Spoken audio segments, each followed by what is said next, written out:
السلام علیکم ورحمۃ اللہ وبرکاتہ۔ نحمدہ و نصلی علی رسولہ الکریم، اما بعد۔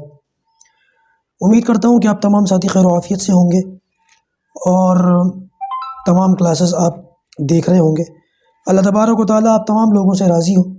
پروردگار آپ تمام لوگوں کو جزائے خیر عطا فرمائے۔ اول سے لے کے اب تک آپ نے تمام کلاسز دیکھی، سوالوں کے جواب دیے۔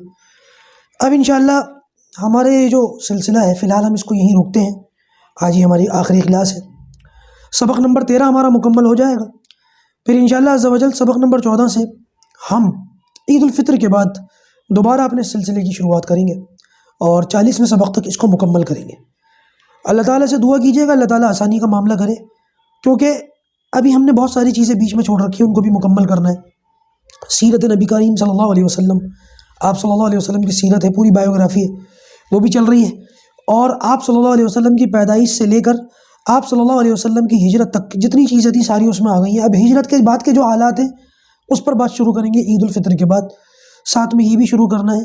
اور انشاءاللہ عز و جل اس کے علاوہ 5 منٹ قرآن تفسیر جو ہے وہ بھی ہم نے رمضان کی وجہ سے ہی روک دیا تھا، انشاءاللہ عید الفطر کے بعد اس کو بھی شروع کرنا ہے۔ ان ساری چیزوں کو مکمل کرنے کے بعد اور بھی بہت ساری چیزیں ہیں جن کا ذہن میں ارادہ ہے، اور وہ کام بھی انشاءاللہ عز و جل بہت جلد اللہ نے چاہا تو منظر عام پر آئیں گے۔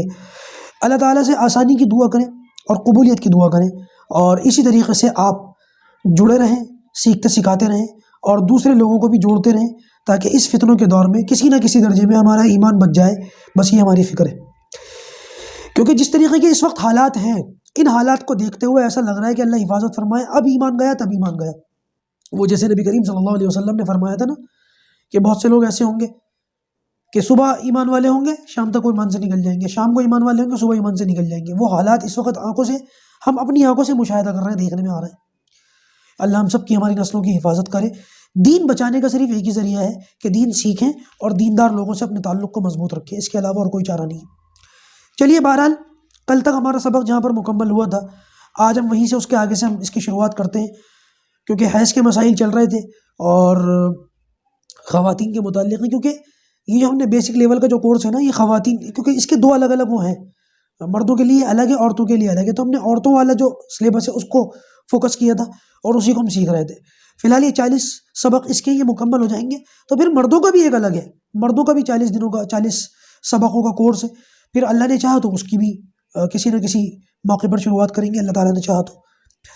جتنا اللہ تعالیٰ نے ہمت دی، طاقت دی، جب تک ہماری سانس میں سانس رہی، یہ سیکھنا سکھانا چلتا رہے گا۔ اتنا سیکھنا سکھانا ہے کہ شاید ہم ختم ہو جائیں، یہ سیکھنا سکھانا ختم نہ ہو، بس اللہ تعالیٰ کام لے لے، ٹھیک ہے۔ اچھا بھائی، حیض کے مسائل چل رہے تھے، تو یہاں پر ایک چیز ذہن میں رکھیے گا اور بہت دھیان اور توجہ سے سنیے گا کہ حیض کے دوران میاں بیوی کے جو تعلقات ہیں اس کا کیا حکم ہے، جو تنہائی ہوتی ہے، صحبت ہوتی ہے، اس کا کیا حکم ہے، اس کو سمجھیں۔ دیکھیں، حیض کے زمانے میں میاں بیوی کا خاص تعلق یعنی صحبت کرنا تو جائز نہیں ہے، اور یہ کہ عورت کی ناف سے لے کر گھٹنے تک کا جسم مرد کے عضو سے بغیر حائل کے مس نہ ہو، یعنی کہ جو مرد کی شرمگاہ ہوتی ہے نا، وہ ان دنوں میں عورت کے خاص حصے پر نہ لگے۔ ناف سے لے کر گھٹنے تک کا جو حصہ ہے اس پر ویسے بھی جو ہے آدمی کو چاہیے کہ اس سے دور رہے اور اپنے عضو کو بھی اس سے دور رکھے۔ اس کے علاوہ باقی سب باتیں درست ہیں، ساتھ کھا سکتے ہیں، ساتھ پی سکتے ہیں، اٹھ بیٹھ سکتے ہیں، سب کچھ کر سکتے ہیں، حتیٰ کہ عورت سلام کر سکتی ہے، سلام کا جواب دے سکتی ہے اور ذکر کر سکتی ہے، سب کچھ کر سکتی ہے، درود شریف پڑھ سکتی ہے۔ دیکھیے کسی کی 5 دن یا 9 دن عادت ہو، 5 دن عادت ہو یا 9 دن عادت ہو، اب عادت کے مطابق جو ہے وہ خون بند ہو گیا، تو ایسی صورت میں جب تک غسل نہ کرے صحبت درست نہیں ہے۔ اگر غسل نہ کیا ہو، خون بند ہونے کے بعد ایک نماز کا وقت گزر جائے کہ ایک نماز کی قضا اس کے ذمہ واجب ہو جائے، تب تو صحبت درست ہے، اس سے پہلے درست نہیں ہے۔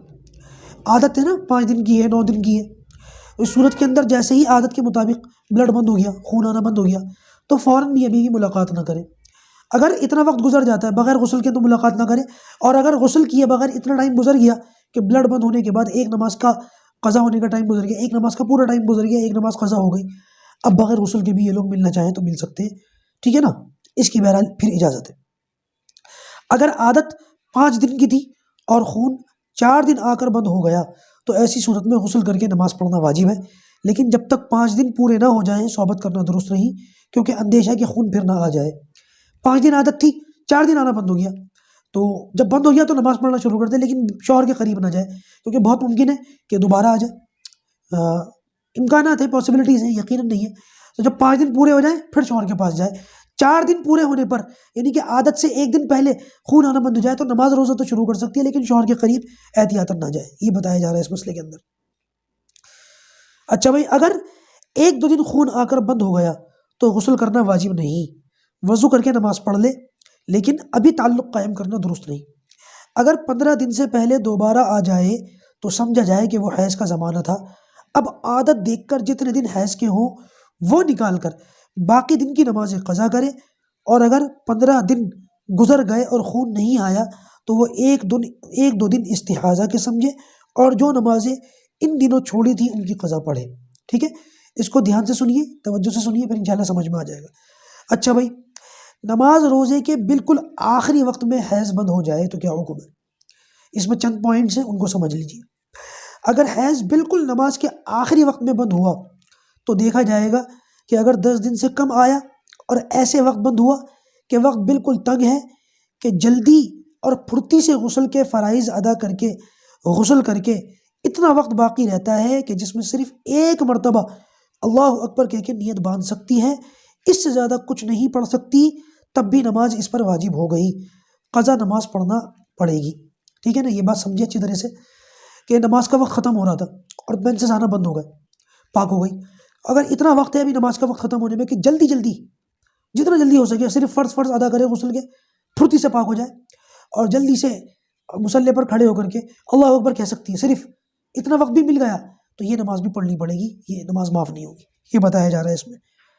اور اگر اتنا وقت بھی نہیں ہے پھر تو یہ نماز معاف ہے۔ ٹھیک ہے، پوائنٹ نمبر 2، اگر پورے 10 دن ہو اور صرف اللہ اکبر کہہ سکتی ہو تو بھی نماز واجب ہے، یعنی بلڈ پورے 10 دن آیا ہو تب بھی جو ہے اس کا سمجھ لیں، 10 دن سے کم آیا ہو تب بھی یہ حکم ہے، اور 10 دن آیا ہو تب بھی یہ حکم ہے۔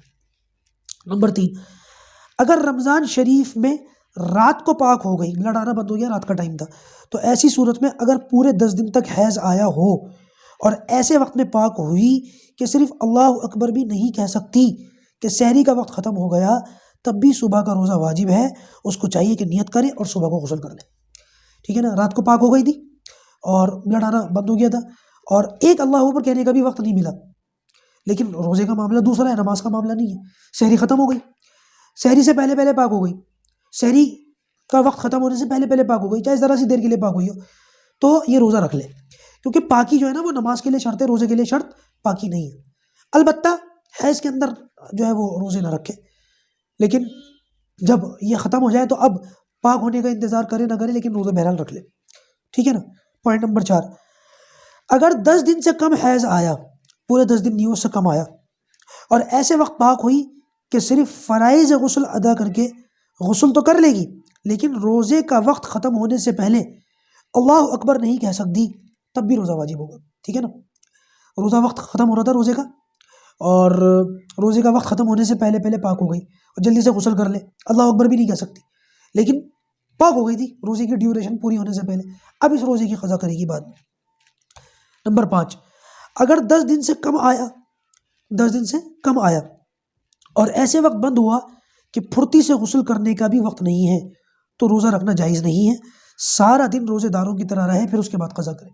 ٹھیک ہے نا، اس روزے کا تو نہیں رکھنا اس کو تو، اور لیکن روزہ نہیں رکھنا اس کا مطلب یہ نہیں کہ کھانے پینے کی اجازت ہے، روزے داروں کی طرح رہے لیکن بعد میں اس روزے کی قضا بھی کرے۔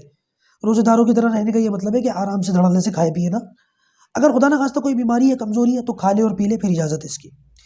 ٹھیک ہے نا، تو یہ 4-5 پوائنٹس تھے، ان کو اچھی طریقے سے سمجھ لیجئے، انشاءاللہ ان کو سمجھ لیں گے تو یہ ساری باتیں آپ کو اچھے سے یاد ہو جائیں گی، اور خواتین کو یہ ساری باتیں سمجھنا ضروری ہوتا ہے، کیونکہ بعض مرتبہ بڑی ٹینشن ہو جاتی ہے، اور بہت ساری خواتین تو اللہ حفاظت فرمائے یہ سوچتی ہیں ہٹا کون ٹینشن لے، چھوڑ دو، چھوڑنا نہیں ہے بھائی، معاف نہیں ہوں گی یہ نماز روزے، اس لیے ان باتوں کا اچھی طریقے سے، صاف طریقے سے، ٹھیک طریقے سے حساب کتاب رکھ کے پھر اس کے بعد اپنے نماز روزوں کو اس طریقے سے ادا کریں جیسے کہ ان اسباق میں بتایا گیا ہے۔ نمبر 5، پوائنٹ نمبر 5، یعنی کہ یہ وہ پوائنٹ ہے ہمارا دعا والا پوائنٹ۔ ٹھیک ہے نا، کھانا کھاتے وقت کی دعا، کھانا کھاتے وقت کون سی دعا پڑھیں؟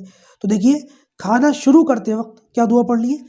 بسم اللہ الرحمن الرحیم، یہ دعا پڑھنی، اور کھانے کھاتے کے وقت اگر یہ دعا پڑھنی بھول جائیں، کھاتے کھاتے کھانا شروع کر دیا دعا پڑھنی بھول گئے تھے، کھانا شروع کر دیا، اور کھاتے کھاتے یاد آیا کہ وہ میں نے تو دعا پڑھی نہیں تھی.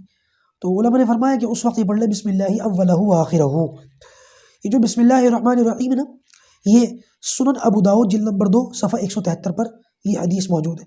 اور یہ جو بسم اللہ اولہ وآخرہ اس کا بھی یہی حوالہ ہے، سنن ابو داؤد جلد نمبر 2 صفحہ نمبر 173. ترجمہ کیا ہے ان دونوں دعاؤں کا؟ بسم اللہ الرحمن الرحیم، شروع اللہ کے نام سے جو بڑا مہربان اور نہایت رحم والا ہے. اور بسم اللہ اولہ وآخرہ کا ترجمہ ہے کھانے کے شروع اور آخر میں اللہ تعالیٰ کا نام لیتا ہوں یا لیتی ہوں. ایک صحابی کے بارے میں آتا ہے کہ ان کو بھوک کی شدت تھی. صحابہ کرام کا زمانہ، بھوک آپ جانتے ہیں کیسی بھوک تھی ان کی. تو بھوک کی شدت کی وجہ سے بیچاروں کو بہت جلدی تھی. آپ صلی اللہ علیہ وسلم اور صحابہ کرام کھانا کھا رہے تھے. اس بھوک کی شدت کی وجہ سے وہ کھانا کھانے بیٹھ گئے. کھاتے ان کو خیال آیا کہ میں نے بسم اللہ نہیں پڑھی، اور بیچ میں انہوں نے یہ الفاظ پڑھ دیے بسم اللہ اولہ وآخرہ. آپ صلی اللہ علیہ وسلم نے جب ان کی زبان مبارک سے یہ الفاظ سنے تو آپ نے فرمایا کہ میں دیکھ رہا ہوں کہ بسم اللہ بولنے کی وجہ سے شیطان ان کے ساتھ جو شریک ہو گیا تھا، یہ الفاظ کہہ لینے کی وجہ سے شیطان نے جو کچھ کھایا تھا سب الٹی کر دی، قے کر دی، اس کو وامٹ ہو گئی. تو لہٰذا ان دونوں دعاؤں کا خیال رکھیں. ایک دعا اور بتائی جاتی ہے بسم اللہ وعلی برکت اللہ، وہ بھی پڑھ سکتے ہیں، یہ بھی پڑھ سکتے ہیں. اور اگر پڑھنی بھول جائیں تو بسم اللہ اولہ وآخرہ یہ دعا پڑھ لیں. آج انشاءاللہ اپنے اس کورس کو یہی سمیٹتے ہیں. اب انشاءاللہ عز و جل اعتکاف کے، شب قدر کے، صدقہ فطر کے، عید کے مسائل بتائے جائیں گے، اور آپ لوگوں کے سوالات کے جوابات ان کو دیکھا جائے گا، اور سرٹیفکیٹس کی تیاری کا جو عمل ہے وہ شروع ہونے جا رہا ہے. عید الفطر سے پہلے پہلے ہم آپ کو لوگوں کو کوشش کر رہے ہیں کہ اول تو وعدہ ہی ہے کہ آپ لوگوں کو عید الفطر سے پہلے پہلے آپ کے سرٹیفکیٹس دے کر کے آپ کو فارغ کر دیا جائے، اور پھر انشاءاللہ عید الفطر کے بعد پڑھنے پڑھانے کی ترتیب دوبارہ بنائیں گے. لیکن انشاءاللہ عز و جل یہ دین سیکھنا سکھانا چلتا رہے گا. اعتکاف کے، شب قدر کے مسائل آتے رہیں گے. جڑے رہیے، سیکھتے رہیے، دوسروں کو بتاتے رہیے، اور ہمارے لیے بھی دعا کرتے رہیے. پاک پروردگار ہمارا سیکھنا سمجھنا آسان فرمائے، اور پروردگار دین پر عمل کرنا ہمارے لیے آسان فرمائے. السلام علیکم ورحمۃ اللہ وبرکاتہ.